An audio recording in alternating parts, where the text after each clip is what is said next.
Cool. Hello and welcome to another Touchline Fight Card. We're joined this Friday ahead of a potential North London derby by the lads from New Spurs Order, Tops and Tops. What's good? What up? What's going on? Oh, Tobes, tell us a bit about that banner in the background, mate. What's going on with that? Man. Just do one already, yeah. Do one already, you dickhead. How can he get it and be like mad defensive about like a man's not gonna ask him about it? Like, what's to ask? What's to You're ask? showcasing it. Deal with it. I like you're showcasing You're it. showcasing it. You're getting upset. That's You wanted everyone to see it. I let him sit there so you can put it to use, man. No, I'll give it a Respect rest, him, man. man. I said this Respect guy was him, man. this guy was set up in the living room. I said, bro, you can do your thing here. I'll go to the Yeah. kitchen. I said, you take your spot, man. You take your spot. That's, that's your special spot, man. Don't worry. He tried to sense check you in it, Dad. He was like, "Oh, how is it?" And you was like, "Yeah." Oh, whatever. Hey, you might as well turn it on, Tobes. Yeah. Nah, it's too real bright. Does it light up? It lights up. It's too No bright. way it lights up. And on the other end, we've got the lads, the Touchygooners, Shabs and Dan. Yeah, I'm How you dunking doing, on boys? Chad today. I swear to God. Yo. All good, man. All good. Good to see you all. It's been a while. So like I said, it's the potential North London derby on Sunday. And we'll get on to if it's happening or not, if it should happen or not. But let's start with where the two of your clubs are at the moment. Spurs. We'll start with you guys. Obviously, Antonio Conte coming, big reputation. It's transfer window time, and you're actually starting to see murmurings regarding him getting players, increasing the quality. But how do you think he's done so far? I'll start with you, Tops. I think he's done okay with what he has.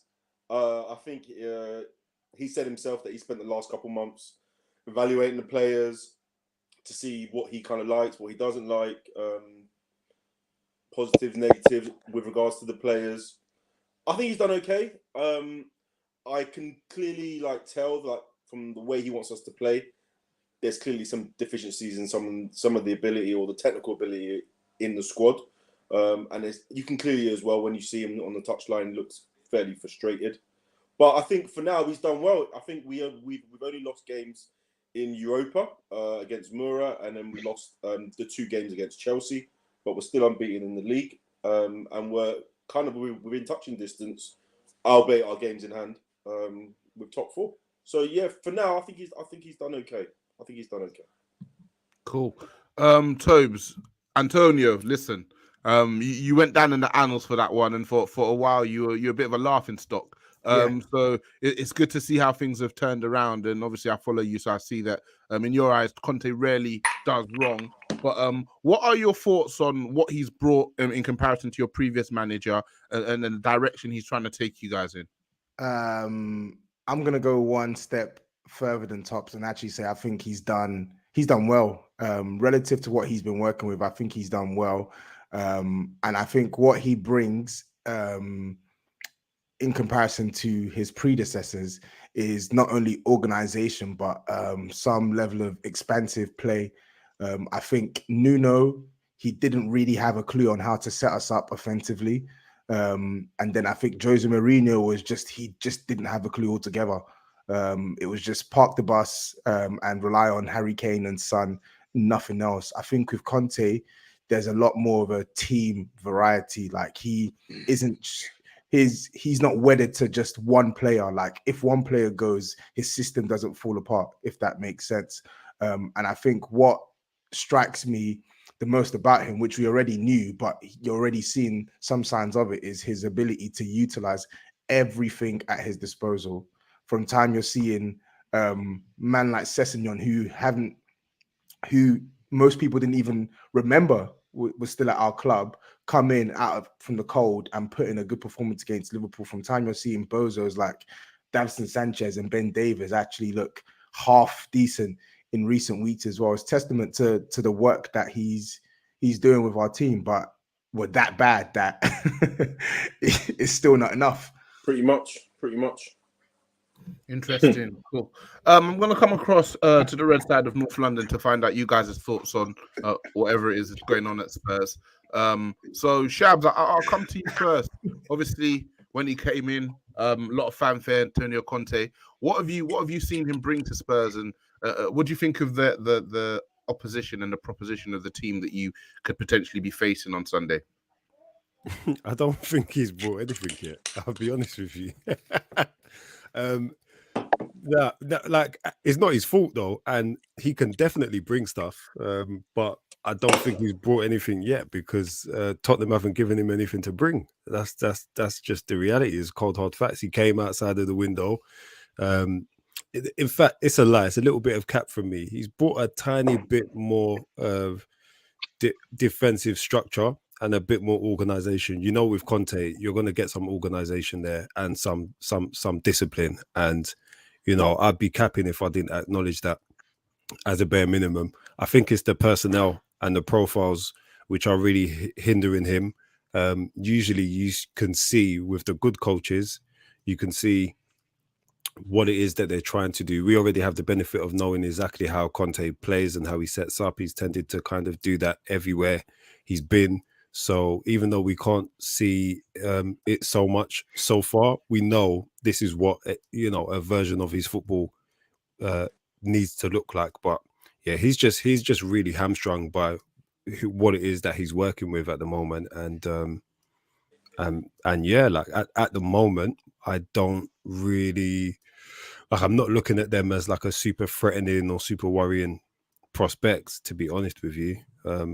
And that's no disrespect to Tottenham. I've grown to have some respect for Tottenham, especially in recent years. But yeah, man, at this moment, I'm not looking at them like with our best 11 and their best 11. I'm not looking at them like, oh, that should be too much of a problem for us, honestly speaking. Okay, interesting.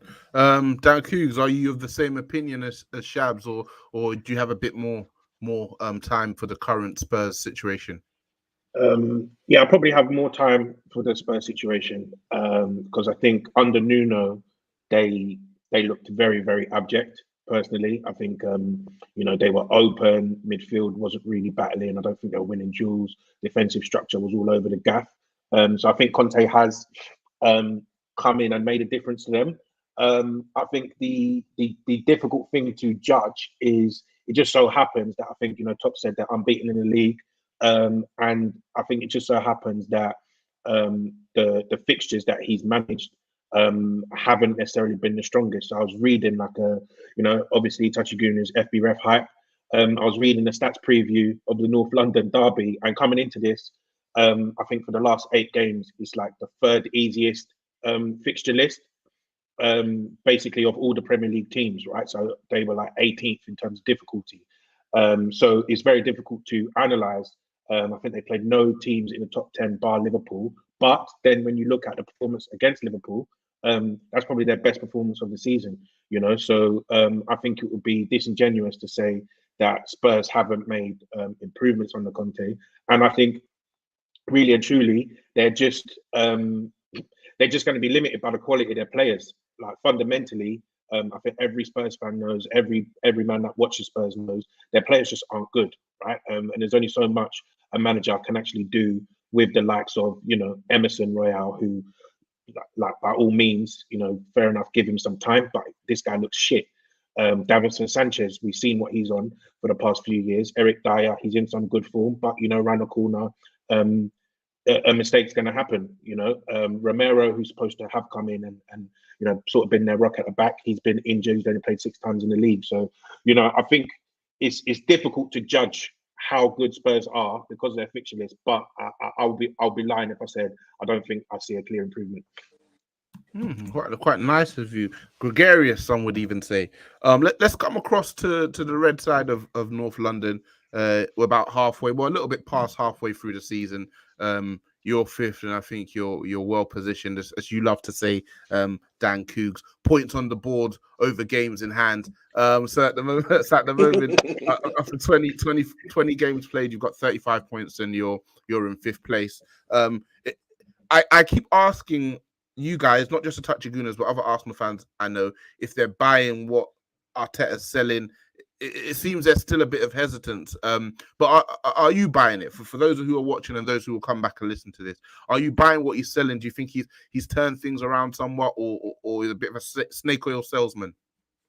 I'm not buying what he's selling yet. I still need to see a bit more. The Man City game and the Spurs game were basically going to be my litmus test, to see how the team copes with the pressure of playing these big games. I think Man City, I was impressed with the way that we played.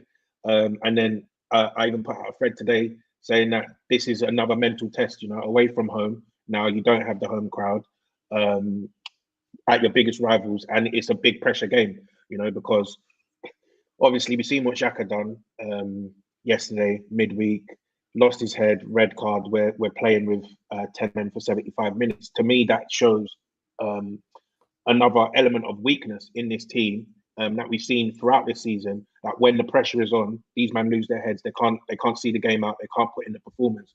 I was more encouraged by Man City. So I thought they rose to the occasion then. And then this was going to be the second test. And I feel like if we come through the Spurs game, with that commitment, with being able to put a performance away from home, under the pressure, under the lights, then I would be buying what he's selling. But I can't make that judgment before I see it, basically. Thank you. So you're waiting to be proven wrong to certain extents. Shabs, how about yourself? I know you're a bit more, not to say damn Koogs as a passion match or anything like that, but I feel like you like I definitely am. Thank you for taking the words out of my mouth there. I feel like, Shabs, you like to kind of take your time, get all your empirical data in before you start coming to any sort of conclusions. I just want to understand if Arsenal have turned things around and, you feel like Arteta's got a hand on the steering wheel, good result yesterday, the moral victory over Manchester City as well. So how are you feeling this season? Yeah, I think initially when Arteta first came in, there were a few decent results, but the performances became something that we vocalized a lot as just, the general standard of performance, the general level of performance wasn't good enough. And we really saw the personnel that he was working with. Really, it was the hangover of Unai Emery and, some leftovers from Wenger as well. So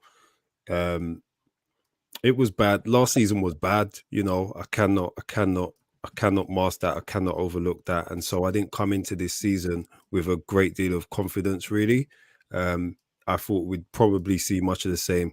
And also, none of us were really in agreement or really sold by, what is he saying? You've been eating their old tapas dinner.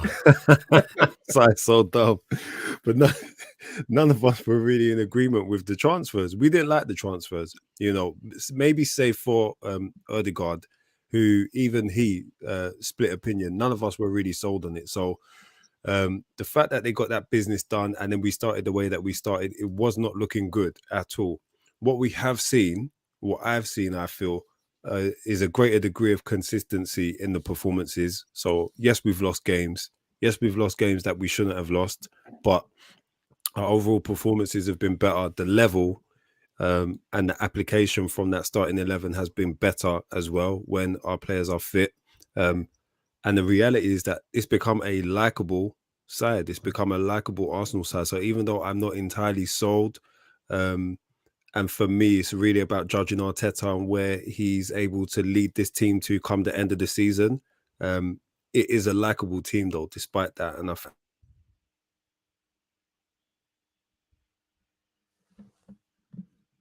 yeah, happened there with players like Saka, with players like Smith Rowe,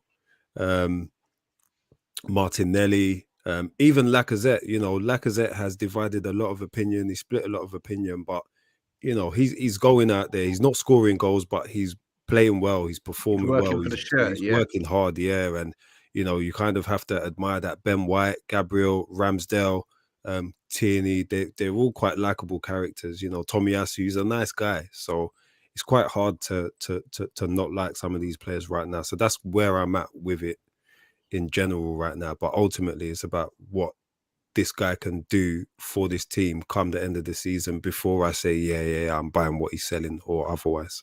So what's the target then? It's European football, definitely. It's what level of European football is the more critical question, and ideally, that's the Champions League.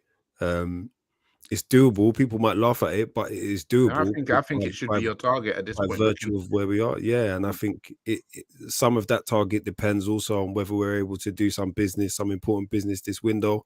It should be the Champions League. It might not be the Champions League, depending on how we finish and whether we qualify and how close off that fourth spot we are. Will tell me. And if we're talking about near misses, that's probably something I could stomach and be prepared to work with.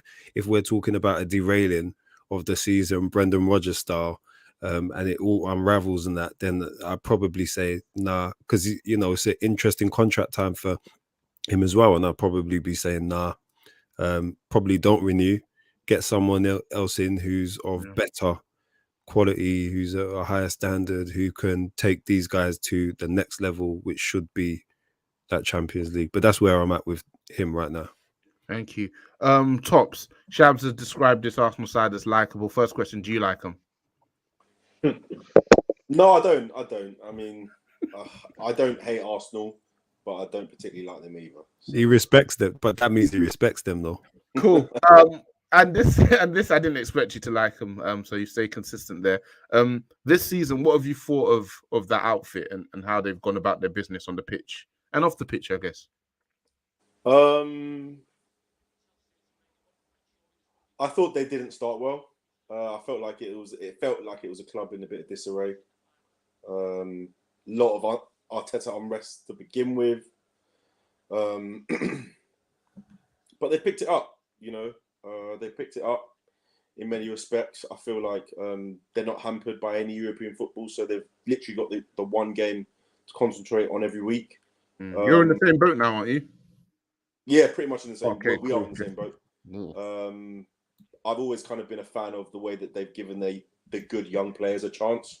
Saka's, the Smith Rowes, and I do like some of the other players that they have. I think Gabriel's not a bad centre back. Feel like Martinelli, given the opportunity, is good as well. So they've turned it around. I still feel like they're a young side, so maybe that's why they're performing in the way they are, whereby against the teams that they should beat, they probably do. And then the teams that they're probably a bit more difficult for them, they don't tend to perform amazingly. I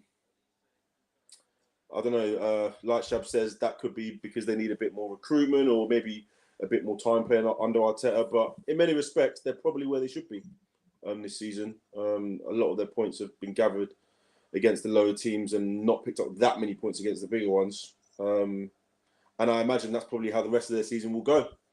Which kind of makes me feel like where they are now at the midpoint, if you're looking at their points tally and the way that they've been playing, if they can maybe double that or just a little bit under double, they'll be in and around the top 4 area.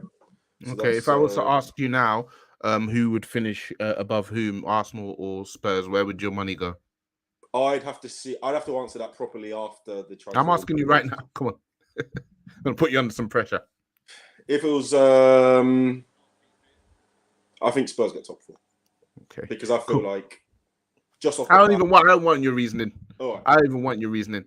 Tobes, listen, one of the last pure blood haters left. You, Emi Martinez, Dominic Cummings, guys who are fueled purely by hating other people. But I think you can potentially admit that Arsenal have made some strides this year. I saw you posting some nice things about Ben White. I don't know if it was today or yesterday. What are your thoughts on their signings? And I think this corner they've seemingly turned against the better teams. Not quite getting the results yet, but there being an improvement in performances. Yeah, I think all of their signings have banged. I can't even lie. I didn't expect it to be that way. But literally every single one of their signings, apart from maybe Lukonga, and even he's a depth signing. I should change it. All of their first team, first 11 signings have slapped, and I never expected it. I never expected it at all. But I hate Ramsdale. I can't stand him. I cannot stand him. What as a man? He's just I can't forget the errors he made when he wasn't at Arsenal, and then just some of the dumb shit that he does for the cameras and always geeing up the crowd and stuff like that. Arsenal fans love it, but I hate him for it. That's just me. I just hate him. But I think the fact that the signings have paid dividends so well is a big reason why you've seen an improvement in Arsenal this season. And I think one thing which I think they've actually specifically they've intentionally gone out of their way to do is pack their team with players that are actually like comfortable in possession. I think that's something that Spurs have neglected, and you can see it hurt us week in, week out when we try to build up play. Like, it is a struggle. But when you look at their team from top to bottom, they brought in a goalkeeper who seemingly looks like he's comfortable distributing the ball. They brought in Ben White, overpaid for him, but he's comfortable with the ball. They brought in Tomiyasu, who me and Tops, we were literally speaking about this guy when he was linked to Spurs, doing our research. He looks comfortable on the ball. And then in midfield, Thomas Partey, Xhaka when you don't put him under pressure, Saka. Caveats. Odegaard. So I think that's the one thing which I can say, like, they've actually done relatively well in, and it's paid dividends, because now you look at them and they look a side that are comfortable in possession. Antonio Conte had a press conference today when he said that Arsenal are slightly ahead in their project. And I think he's talking about situations like that where not only has Arteta worked more with the group of players he's had available, but they've actually gone out of their way to recruit a lot of players that conform to the manager's style, the manager's preferred style. That's something Spurs are yet to do with any given manager, because we just have literally no direction in our transfer approach. So I will actually give Arsenal credit for that. So yeah, generally they're doing a lot better than I expected to, but I hope it crashes and burns. Yeah, that's pure hatred, pure Tobes there. And I'll put you on the spot as well. If I was to ask you now who would finish higher, Spurs. I want your reasoning. Spurs, no reasoning. Thank you. And to round out the group, Dan Koogs, who do you feel will finish higher this season, yourselves or Spurs? At present, I would say Spurs. Okay, and Shabs. I'd say us. Cool. We'll revisit. So, 3 votes for Spurs and 1 for Arsenal. I'd probably go with Arsenal as well. Up until this point. Next thing I wanted to talk about is will I play or will I go? It seems that Arsenal have submitted a request to have Sunday's North London derby postponed. Dan Koogs, you have kind of led the movement in regards to games being postponed. The facts in and around that, I don't know if you get those from FB Ref or if it's something to do with your day job, but you seem to be really clued up in regards to what qualifies a team to get their game postponed, the inconsistencies. Obviously, you guys had your issues around Liverpool. That's still ongoing, and I feel like you're still tussling with Liverpool fans up and down the country surrounding that.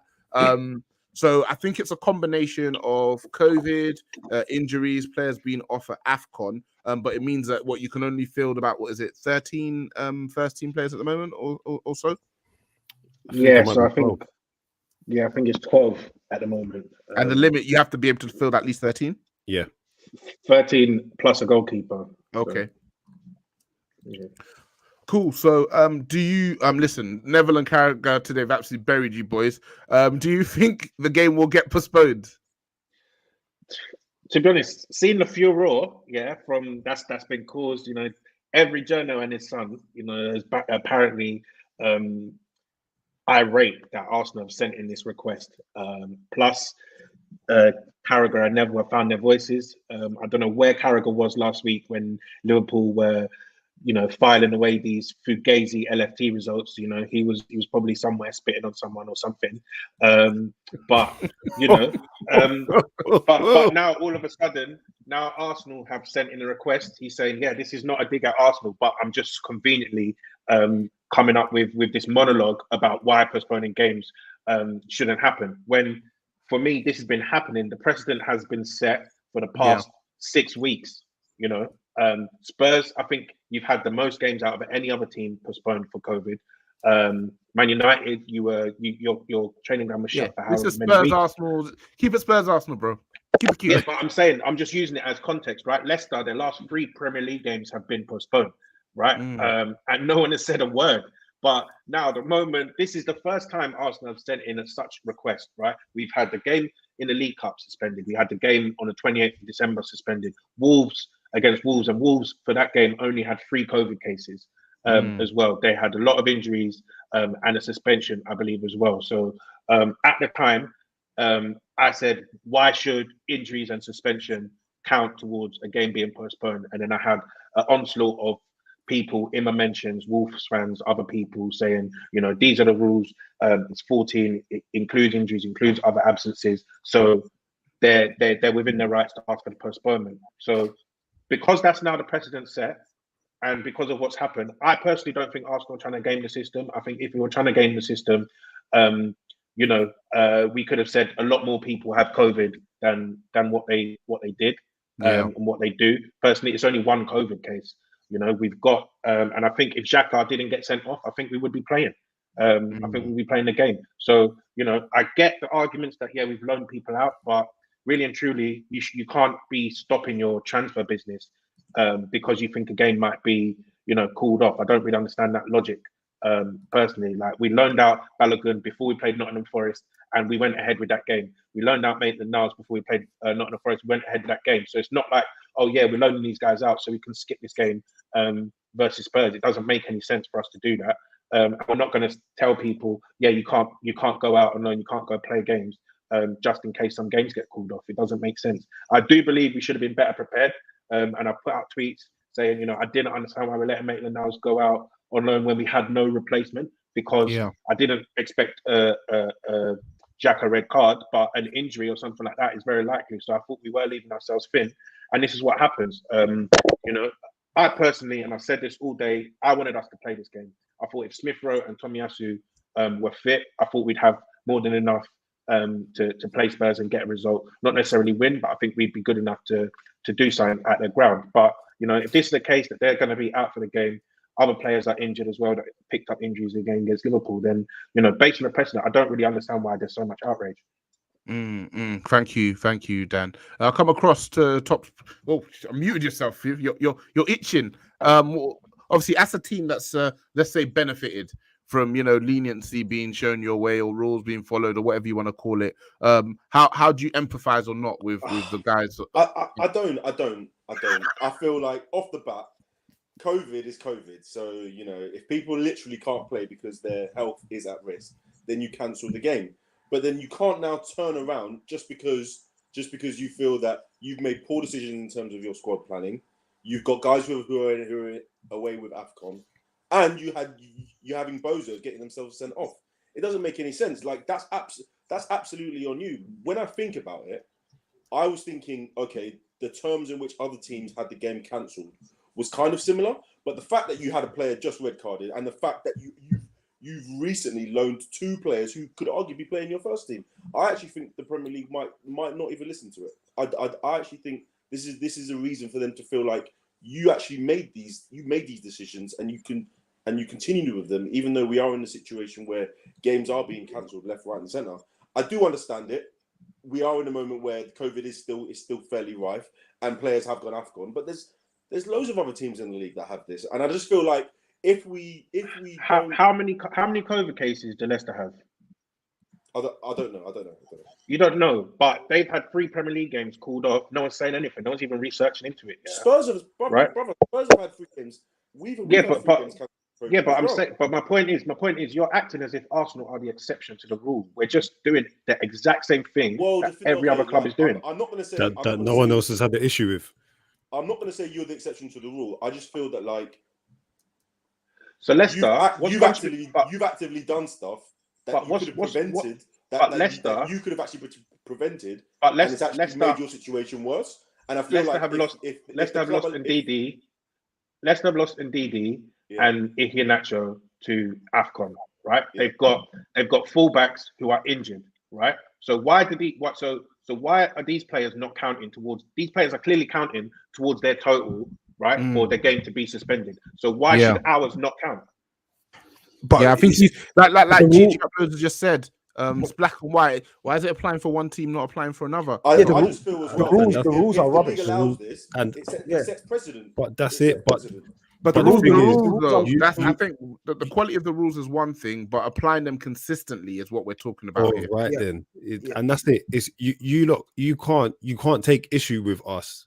You can't. Like, no one can take issue with us. Because it's not about us. Like, it's not us who's applying the rules or failing to correctly apply the rules. Like, this has been the case. Like, the rules didn't favor us or suit us in any way at the start of the season, where we had players out with COVID, where the EPL, by the way, were asking us if we could decline to announce which players, like, or what the issues were. So we kind of kept that low under the radar because they didn't want to create a moral panic the first game of the season. But the reality is that we had like so many players wiped out with COVID, and then that was further compounded by injuries. Yeah, that's cost us, like, all right, not to say that any of those games were given, but come on, like that first game against Brentford at the start of the season, we come into it on 0 points. So but then impacted us. Can you not agree then? It's impacted us. We're not the rule setters. Like, we didn't make the rules. And that my whole thing with this is that you can't be mad at us. Let's think about how the rules can be consistently applied then, because we didn't say, or we didn't set this precedent. We didn't say, oh, this is what the issue is, or we didn't make up the 13 player limit. This is what they came with. So, but do you not also feel that a lot of what's happened with your squad is in your control? It's in your control. But that's a secondary issue, though. But that's not a secondary issue. Yeah, it is. I think you're conflating the two. Yeah, how they've ended up not having enough is one thing, but the fact is the rules say if you don't have a certain amount of players fit to play, a game doesn't go on. So I think they're two separate issues. Yeah, we can't overlook that. And I get it. I get you, man, are saying, we've loaned out players, but it's like, in the case of Balogun, we wanted him to go out on loan as early as possible, because he's been playing under 23 football.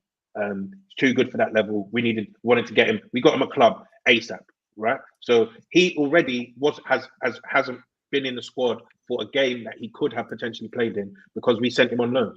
The same thing with Ainsley Maitland-Niles. We had an agreement with him. Right, if you don't play X amount of games before the window, we're going to let you go ASAP. Him and his agent, they got themselves a move, and they were able to do that first week of January, and that's gone. And that was before any of this happened, right? So if Xhaka doesn't get suspended, we're probably playing this game. Do you get what I mean? So it's not like, it's the loans that we've done the loans on purpose. So, to put us in, like, why it doesn't make sense that you're saying, it's our fault, but it's like you can't plan for this. No. I'm not saying it's necessarily your fault. I'm saying, like, a lot of it was in your control. Even irrespective of the loan with Ainsley Maitland-Niles, you went into the season with 5 central midfielders. You're already light. Wait one second. Respectfully, Tobs, it's a secondary issue, though. I do hear it is some of this is self-inflicted, but we can't get to speaking about the self-infliction. It's a lot self-inflicted. And hang on a minute as well. One sec. Granit Xhaka, I'm seeing your fans mention Granit Xhaka as a factor. He got sent off in a game, and you get red carded, you get punished, you miss the game. Like, why is that even a factor?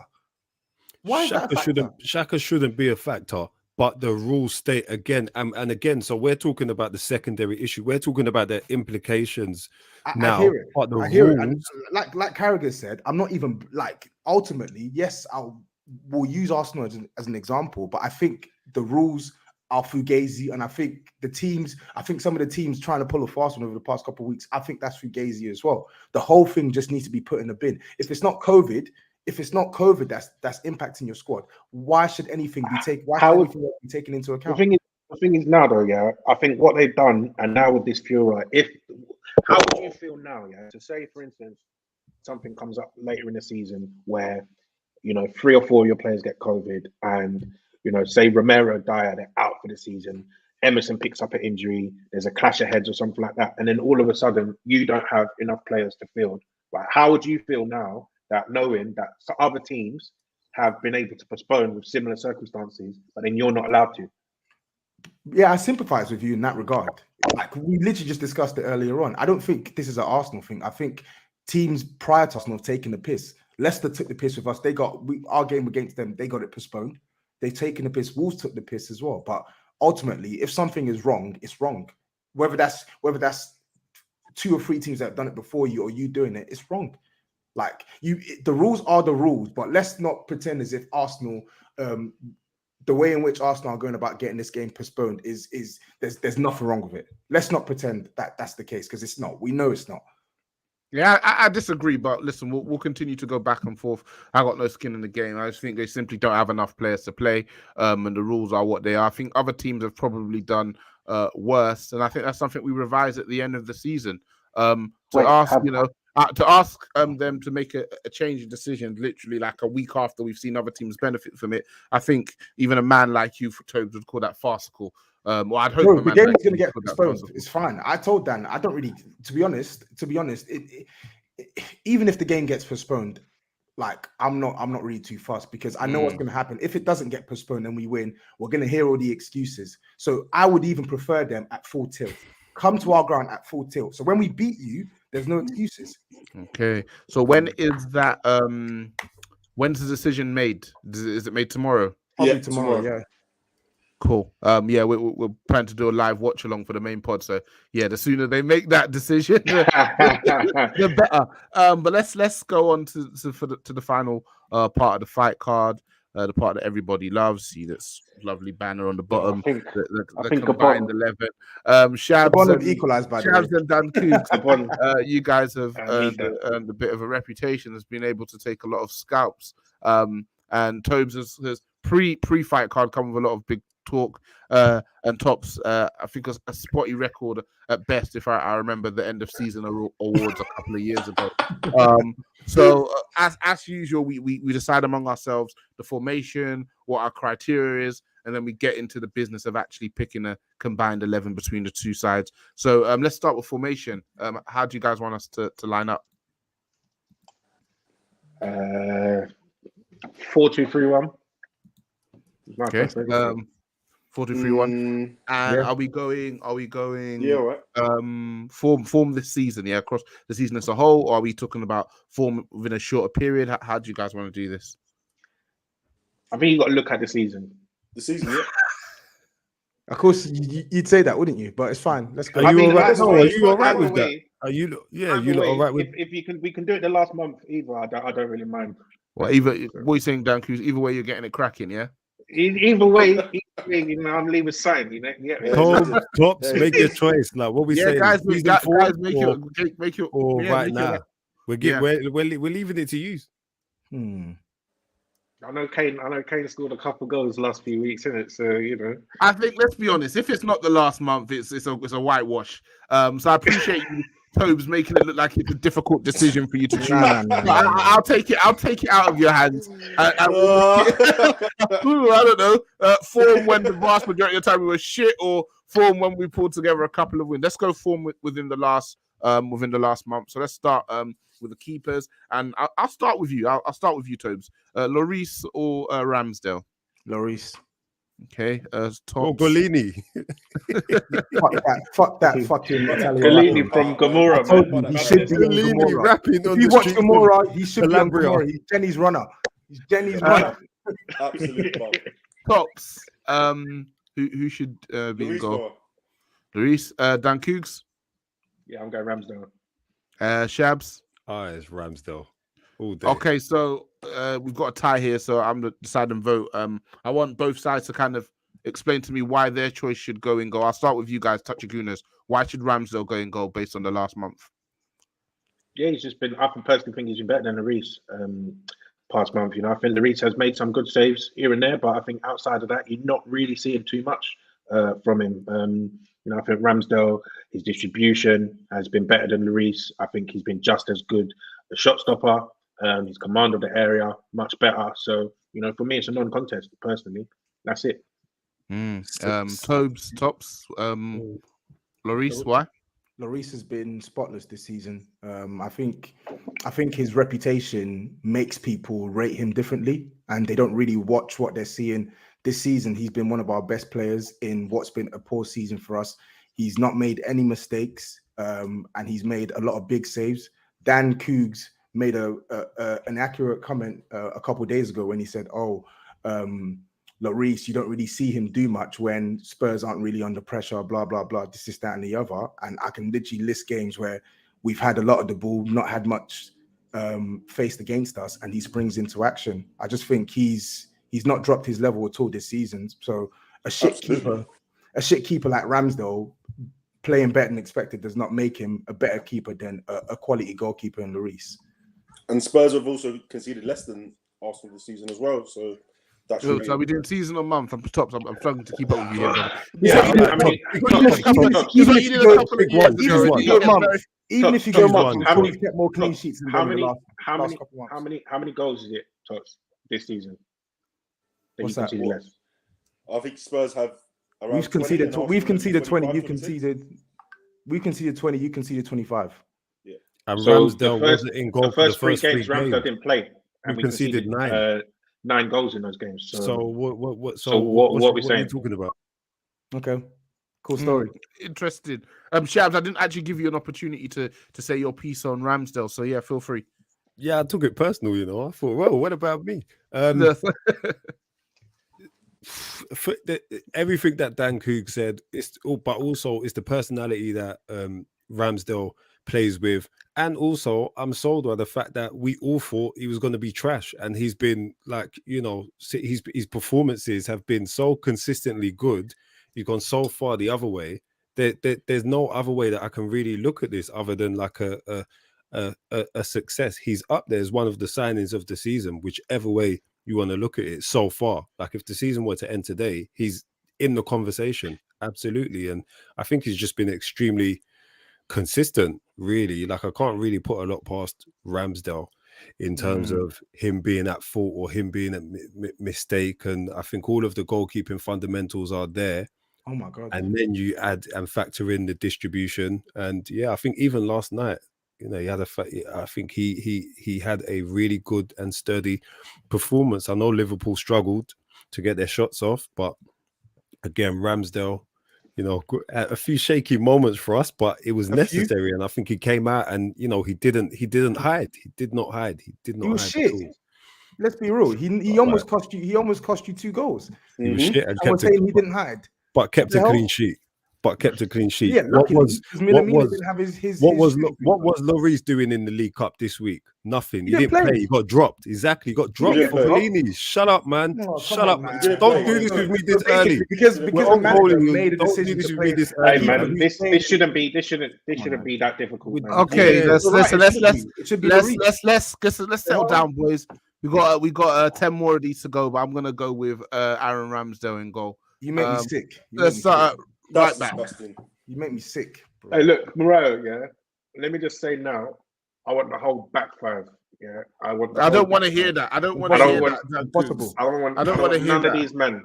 I don't want to hear that. Right back. Okay, right back. You man. Right back. Take it. You man. I don't care. I'm not even going to argue. I need the vote though. I need to hear that. So, Tobs, who is it? Right back, Tobs. Tomiyasu, take it. Yeah, hold that. We can hold that.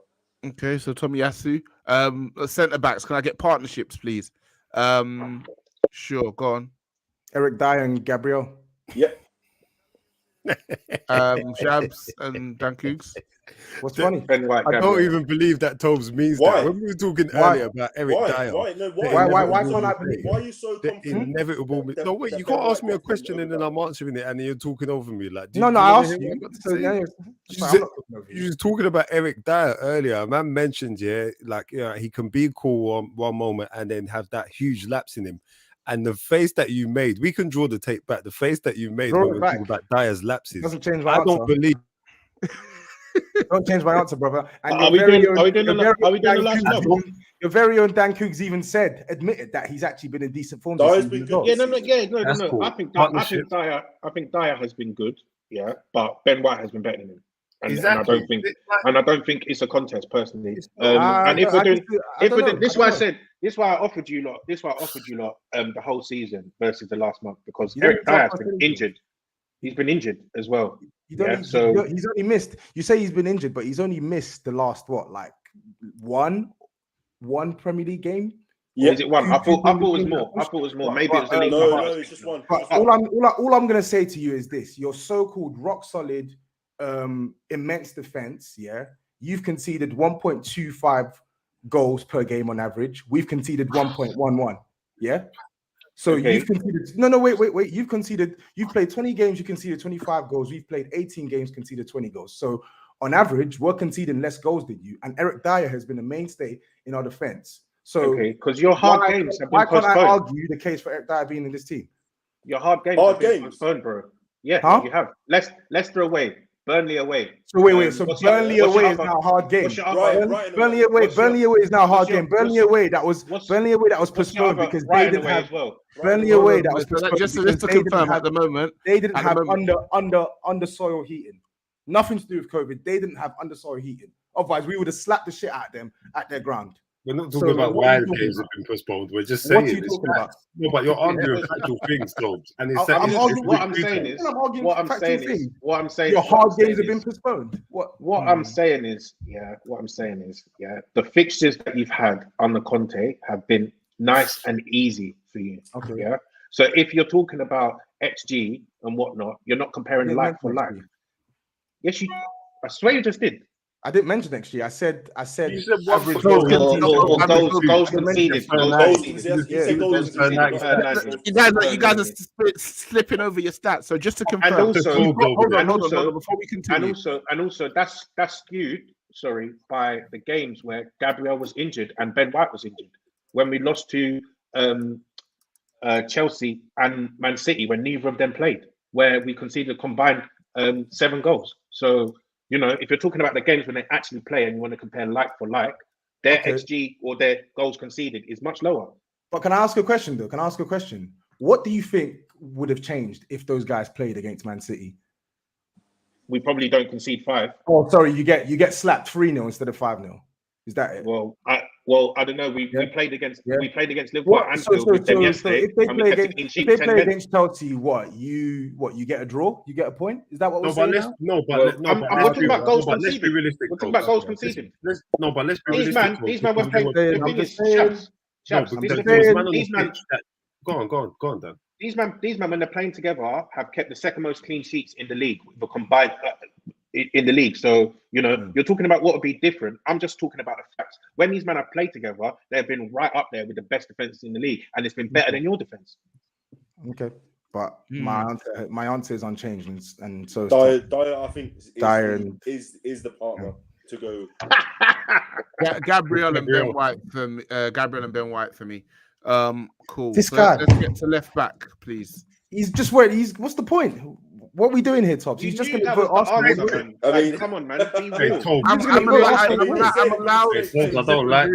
that Ben White has been better than Eric Dyer. Please have some decorum. Let's have some. You want me to have some decorum in the ground of the decorum less? Turn your lights. I want the whole back 5. Like it should just say that. If you guys had honor, it would just be the whole back 5. Simple. Why would it be? Do you even have honor yourself? Let's talk about. I do have honor. You don't have no honor, bro. You have no honor. We're coming to midfield. I've got honor. It's cool. Turn your lights on so you can see. Left back, please, guys. You're all acting up. Left backs. I've muted you for a second just to re-establish some order. So Shabs, you said Tierney, Tops, left back. Yeah, I'm definitely not taking Tierney or that bum Tavares. Bring me Reguilon. Okay. Tobes. I'm not taking any of the Arsenal left backs. Wait, can you even patch together bloody what's his name? Oh Tierney? Shit! At this point, he's basically being put together with glue stick, bro. Like, bro, is he even playing these days? Who did you go for, Tobes? I'm gonna go for Reguilon for the 2 or 3 games he's played. Oh wow. And Dan Koogs, who's your left back? You're mute. I muted you. You're These men said Sorry, these man said I have no honor, yeah, and then they go with Regulon over Tierney. Ridiculous Tierney, man. Yeah, it was interesting in the chat as well. Sai was kind of like, "Oh, White's been flawless this season," and the minute these guys pick Regulon, he's like, "Yep, Regulon, get him in the team." So I mean, yeah, Regular Don versus Tierney, so it's a no-brainer. We go with Tierney. You're meant to be the host. You can't be calling him Regular Don. That's his nickname. That's his nickname. I don't really understand what's going on here. So that's fine. Regulon is dropped, and we're going Tierney at left back. So who we got in that holding midfield role? I'll start with the Arsenal guys. Is it a one or a two? Sorry, it's a two, isn't it? Yeah. Who have you got as your midfield pairing? I'll give him one on this one. Just because yesterday I can't be dishonourable. Lokonga, I'm not really feeling him. Granit Xhaka, he's a bum. I can't say anything good about him. Tobe saw my reaction to that red card yesterday. I hate this guy with my whole soul. So I'm going to say Skip and Partey. Okay. Shabs? I'm going to say Højbjerg and Partey, to be fair. I think I fancy Højbjerg more than Skip. Granted, I think Skip has actually been one of the players who, comes out with some light on them so far this season. But yeah, I think Højbjerg, I've quite liked him. It's just a personal pick for me. Cool. Tobes? I like Højbjerg too, but it's got to be Skip and Partey. Skip has just been probably our most consistent central option in the past month or so. Cool. And Top? Yeah, Skip and Partey for me. Cool. In response to Shabs, I mean, Højbjerg's been a bag of shit, mate. So there's no way he can't pass the ball. He can't. I'm surprised. He goes into no, he can't pass the ball. That's one of his biggest issues. But I think he was doing it last season, though. That's the thing. I think Skip probably has a few levels, man. Personally, I think he's okay. Yeah, but Skip's. He's a young. Yeah, no, I'm not onto him. I think as in he's. I think he's got potential to be like a solid player. Personally, I'm not onto Skip. Yeah, I hear that. Cool. So yeah, I think it's unanimous there. Partey and Ollie Skip. For any of you who can do the maths, Arsenal have gotten 6 players into the team already. So mathematically, they've already won. But let's continue the exercise. You've aided them to victory. I don't care. You're both jokers as far as I'm concerned. Both above you though. I guess there you go. Here's a Tobes, come on. Let's start with yourself. Let's start with you can't have the host making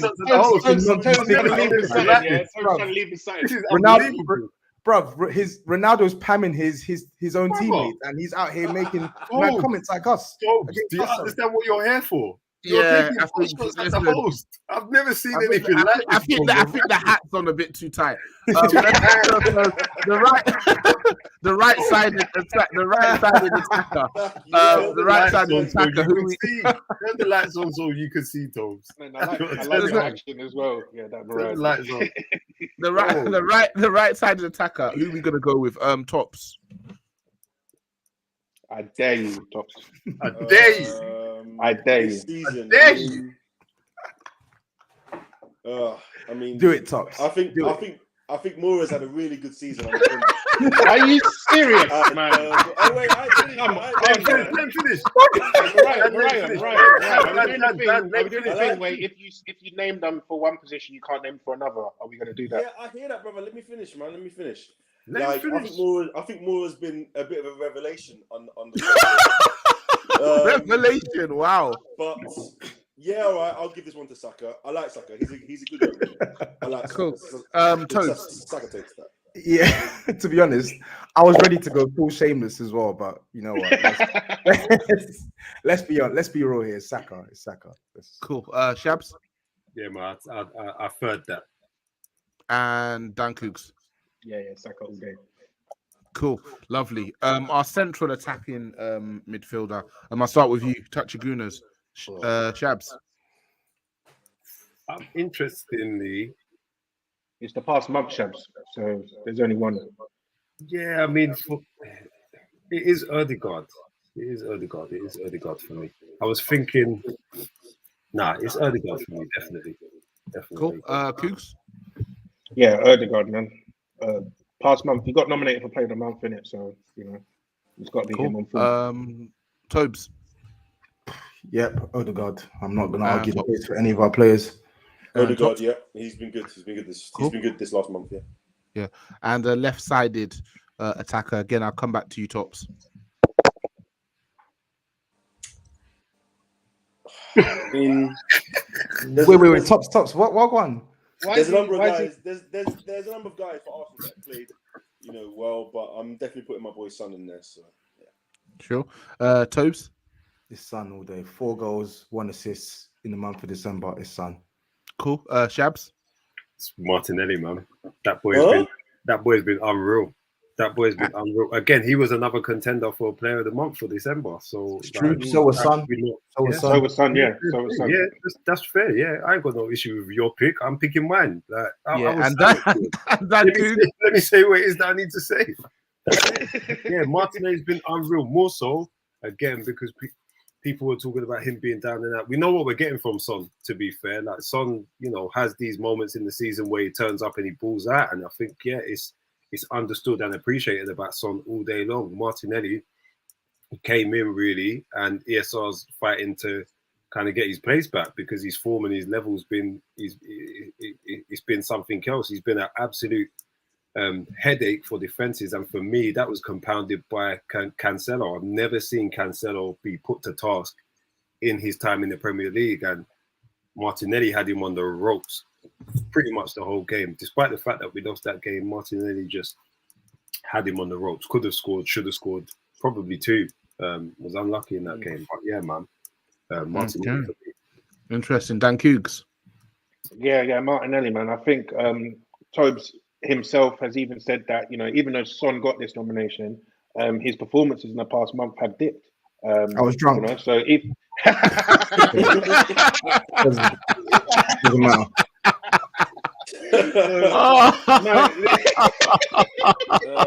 Don't matter. A man's taking the word of a drunkard. Wow. So my thing is, even though Son has put up numbers in the past month, I think overall performances, Martinelli's been better than him. We've seen him have impact in the games, even when he's not getting a goal or assist. He didn't get one at Man City, and I think he probably was, one of the best players on the pitch. He's cooking Cancelo, cooking Diaz. These times he's dribbling halfway out the pitch and beating Cancelo twice in the same move. So I don't think we've seen that level of performance from Son this past month, even though he has been putting out the numbers. And I think the numbers are similar. GG uploads, he says it there. 3 goals, 2 assists for Martinelli, 4 goals, 1 assist for Son. And then if you're going to incorporate performances into it, I think there's only one winner. It's Martinelli. Who's okay? Can I ask just a final point? Can you remind me the teams that Martinelli scored his goals against quickly? Leeds. How many of you Leeds? He scored 2 against Leeds. 2, and that was, correct me if I'm wrong, but that was the game where Leeds had 9 outfield players and had a 15-year-old on the bench. Bro, you can only beat and then the next one. What was the next one? The next one. Norwich? I can't remember. Maybe it was Norwich. It's so long ago, man. Interesting. Maybe. Who did Son score against? Liverpool, Crystal Palace, Norwich. Who else did we play in the the same Norwich? The same Norwich that you just but what about Liverpool? What about Liverpool and Crystal Palace? Does that not count? Okay, so he scored his 4 goals across 3 games, yeah? No, and another game as well. I'm trying to remember. Was it Watford? No, not Watford. Watford, it was a free kick. He took the free kick. He assisted v Watford. I can't remember. West Ham. No, not West Ham. That's what GG uploads saying. I trust him more than I trust you. No, he didn't score against West Ham. Martinelli scored against West Ham. Maybe it means us, Martinelli. Yeah. Okay, yeah. Fair play. Okay, and Son, did Son score against...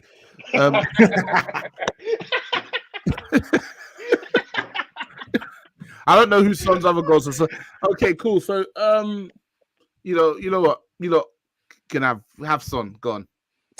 This guy's taking the piss out of us. You can have Son. Yeah. Sure. And then I guess up top, touchline Hotspurs. Who do you want to put up top? Harry Kane. Yeah, the Simple. big man. Okay. Simple. Why? Koogs, who do you want to put up top? Yeah, I'm going Lacazette. Oh my god, this guy is shameless. Who? I've literally got a voice note of this guy crying, saying, "Why do all our chances keep falling to this fucking food?" When was that? Last season and this season, brother. Last season. So why? It's The other not yesterday. Can I want this on record? It's Yesterday, not Dan contextual. Koogs came up to me and said, "This Lacazette guy is so shit. He's only had 12 shots on goal this season." That's what he said to me. Yeah. Well, he And just Tobs, came up to you Tobs. No, unprovoked. he said we're trying to, he said You know what he said before? he said Tobs said he was drunk, our yeah? club rub. Tobs said he They're was trying to drunk, offer yeah? this guy a new contract. He's only I was taken drunk. 12 shots this whole season. Can you imagine? Mad. Bro, Cool. is what it is. man. Shabs, In this how past about month, yourself? Lacazette's got he's got 2 goals and 3 assists. Yeah, in December. So Okay. he's And well. what's He's well Harry within. Kane's numbers? Kane got 3 goals. He's got 3 goals in December. He's got 3 goals in December. Tobes, Yeah. I was asking, why did you mute yourself? He's trying to buy himself time to find more answers. It says Okay. Mike was unplugged for some reason. Okay, probably I said unplugged. 3 goals. I said 3 goals. So 3 goals versus two goals for Lacazette. Yeah. And 3 assists. Yeah. Ugh, it's really Kane's performances are improving as well, by the way. So it's not They're just like improving, but they're not Good. great. Ugh. they're still they're performances decent. have What do you mean they're not great? They're been- decent. Lacazette's performances have been good. Lacazette's performances aren't great. No, They've they're been good. good. Man. Lacazette's performances have been good. Lacazette's performances have been fundamental to the way that we've actually Oh, played really? and attacked. Yeah, No, Yeah. it's definitely Kane, man. come on. I'm not sure. I think Let's it's be too. Mariah. Let's be serious here. Let's be serious. I'm genuinely not sure. I don't think Kane, while he's improved, Bro, we've Uh, lost already. Just be serious, Mariah. I'm being serious. You This is stopping and right. pausing and looking me in the eye. I don't really think it's. Yeah, thank you. This is a mid-off. A mid-off, yeah. What Like, are you man mid-off, like, acted like it's a talking Kane about? of Like like you- 2 seasons ago, 3 seasons ago. Like you said. You said recent form. We're doing Yeah. recent form. You're complaining about it. Like you can't pick and choose. Like You can't. You I'm didn't even picking say and his choosing form. anything. You said his form is improving. Like the performances You still didn't say aren't his quite performance there was for me good. with Harry Kane. Yeah. Yeah, I he's don't know what getting- you're watching. Mid I think outside the Liverpool, I don't think Kane's been like good for you, man. at all. Personally, No, he Yeah. has been. That's He not true. absolutely has been. Yeah, I'm. That's not yeah, true.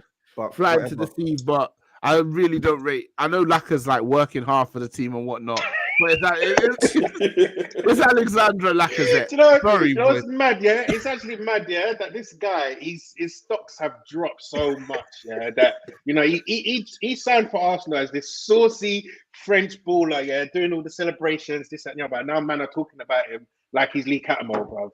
It's fucked. Yeah, I think that's what he's the league captain of strikers. To be honest with you, so yeah, in what was actually a tough decision, I'll go with Harry Kane. Oh, Yeah.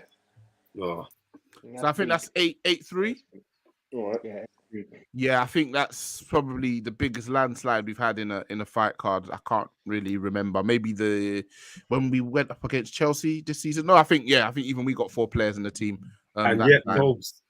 Tobes said he was coming to dunk on me. Boy, I think the 4 players he got in. I think he's happy with that. To be honest with you, I'm not. Lloris should have been in, but you cheated You us. definitely should. I don't. I think And you even if he was definitely good, I should really take it on don't as think well. he was amazing enough for you lot to be crying about it. I would ask. Ramsdale ahead of Lloris. You make me sick. Yeah, That's sorry, the only one. Crazy. That's the That's only one that I think. crazy. That's the only one I think that you lot could have had personally. That's crazy to me. Mad. Yeah, I think that's fine. I see him a bit differently from you, I guess. But yeah, guys, it's been a pleasure. We've decided to do this and put it out, despite not knowing if the game will go ahead. But listen, if it does go ahead, this is here, and if it doesn't, we'll just refresh it on the timeline again. So the job has been done. Koogs, Shabs, Tops, Tobes, a pleasure. Enjoy the rest of your Friday evenings. Hopefully we go again on Sunday. Peace. Peace, blessings bro. you, man. Nice one, boys.